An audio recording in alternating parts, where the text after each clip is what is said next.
I like using a paring knife. Why? It's easy, I can scoop in there, they're cheap, I can leave it in the greenhouse. Hey guys, it's Brijette with Seedlings Seed Company, and in this video we're doing something really special. We're doing Garden Revisited. So as you may or may not know, when we shot this video, right now I'm very pregnant. When you're watching this video, I'm actually on maternity leave. I'm snuggling with my new baby boy.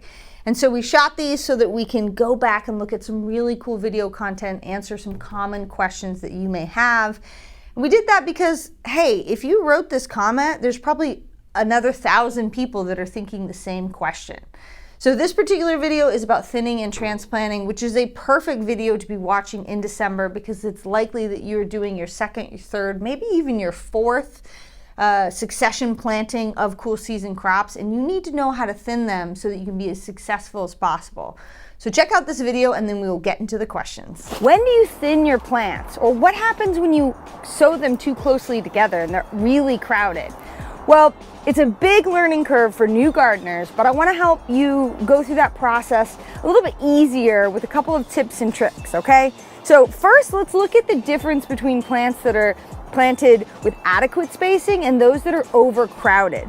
I've got a nice flat here of calendula, and you can see the difference. The calendula that is planted with one seed per cell is way bigger than the calendula that accidentally got overseeded. So you can see here, there's 3 plants in here, and look how tiny they are compared to the ones that just got one seed per square or area.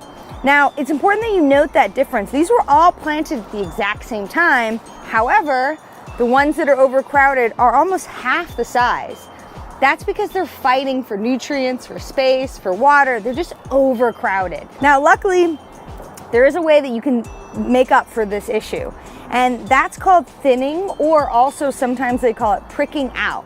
That's when you thin a plant, but then you actually take that plant and you transplant it into another area. I like using a paring knife. Why?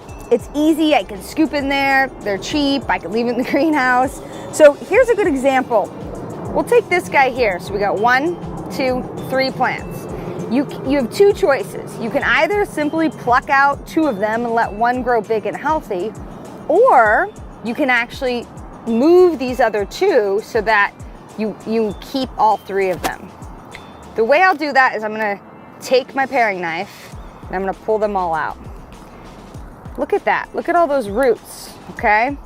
Now I want you to note that the soil is not really moist, it's actually a little dry, which is gonna make it easier for me to pull these guys apart. Now look at it, I can pull this almost perfectly apart. So here's 1, 2, look how long those roots are, and 3. So I've got 3 plants here that I actually can save and plant into different squares. So I'm gonna take this guy here, he's got really long roots, and I'm actually going to transplant him into his own little spot here. And I'm gonna do the same with these guys. Just poking a hole here and I'm putting them in there. I'm trying to keep as much of those roots intact as I can. Bam. Now looky there, I took 3 crowded ones and I planted them out so that they're gonna be able to grow a lot quicker in their own space.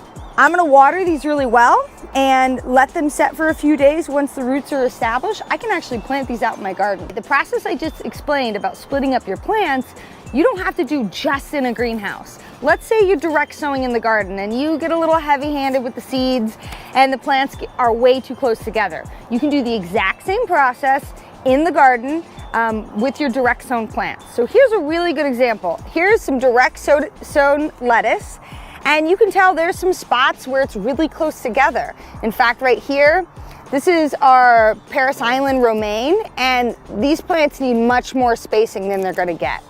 So I have 2 choices. I either can pluck this out and eat it, or if I want it to get bigger, I can simply transplant it to a different area where maybe the seeds didn't sprout. So again, we're gonna use the paring knife just because it's an easy tool. You could use a spade or anything. I just love the way these kind of cut down into the soil. And I'm just going to come in here, I'm just gonna cut it out, just like that. Use my little fork, Bam, look at that. Nice little transplant. And I'm gonna move it over here where it has adequate spacing to grow. So it's as simple as that. I can go in here and take any of these crowded plants out and move them to areas where they'll have more space to grow. And that's all it takes. Now, keep in mind, the big difference between doing this outdoor and indoors is right here, we're full sun. Now, luckily it's cool weather, but if it's gonna get really hot, I would put shade cloth up to protect your plants that you just transplanted. And I would ensure that there's adequate moisture in the soil. So you can tell that with my drip line, I've already watered this morning to make sure that these are adequately moist. And then I might even go in with the hose after I transplant them and hit them one more time, because I did disturb their roots a little bit. And so you just want to make sure that they don't get wilted in the full sun. All right, so let's get into the actual questions. We've got one of the first questions is basically clarifying by how you thin per cell. Now, what makes it very confusing for gardeners is cells or six packs, or how you grow your transplants can vary wildly depending on the size of the actual cell. You know, a six pack that you get from the nursery, those are pretty big cells. If you get a 72 cell tray, those cells are even littler. Now, the general idea is no matter what size the cell, you really only want one plant per cell. There's not a lot of soil or space to be growing multiple plants in that tiny little cell. Now, I will give this little caveat. The bigger the cell, the more likely you can get away with having some plants have multiple actual individual seedlings in each one. But just as a general rule of thumb, your plants are going to grow faster, they're going to be happier, they're going to have less competition with one another if there's literally one plant per cell. So that should be your goal. In the video, you can see that I'm going through and thinning, and those trays that I have are 50 cells in a 10-20 tray. And so, you know, I don't always get to all 50 of the cells. Sometimes I might miss a few, but you can always see the difference between the ones that were thin one plant per cell and the ones that I missed that had multiple plants. So keep that in mind. That's a great segue into the next question, which is about, can you actually save those plants that you are thinning? Yes, you can. There's lots of different ways to do it. And now let me clarify what I mean. Let's say you have a tray of heavily sown tomato plants, for example. You could, there's two choices here. Basically, you could just pluck out the extra tomato seedlings that you don't want and toss them. Or if you really want to keep those, you could very carefully and gently use a spoon is really great, or a little paring knife, and actually cut the little seedling out. And if you get enough of the root mass, you can transplant it into another empty cell and basically keep all of the seedlings that sprouted. This is a great method for you if you have really special seed that only gave you so many seedlings and you want to save all of them. Typically for us, it's not worth the extra effort, and I'm pulling and I'm tossing any extras, or maybe I'll do half of them that way, but I usually don't need 500 tomato plants of a particular variety, and you as the backyard gardener probably don't either. But if you want to have some fun and you want to pull those up and transplant them and give them away to other gardeners, that's always really fun. Some plants transplant easier than others. Tomatoes are very easy to transplant when they're small and super simple. Another good one is scabiosas. Man, you can easily transplant those. The key to any time you are moving a seedling from one cell to another is humidity and moisture.